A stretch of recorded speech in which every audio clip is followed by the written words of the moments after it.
How to fix Telegram account suspension.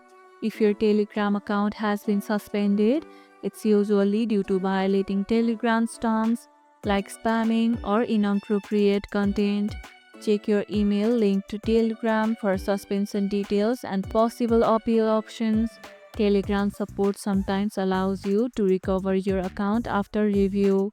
Do not create a new account with the same phone number immediately. This can prolong the ban.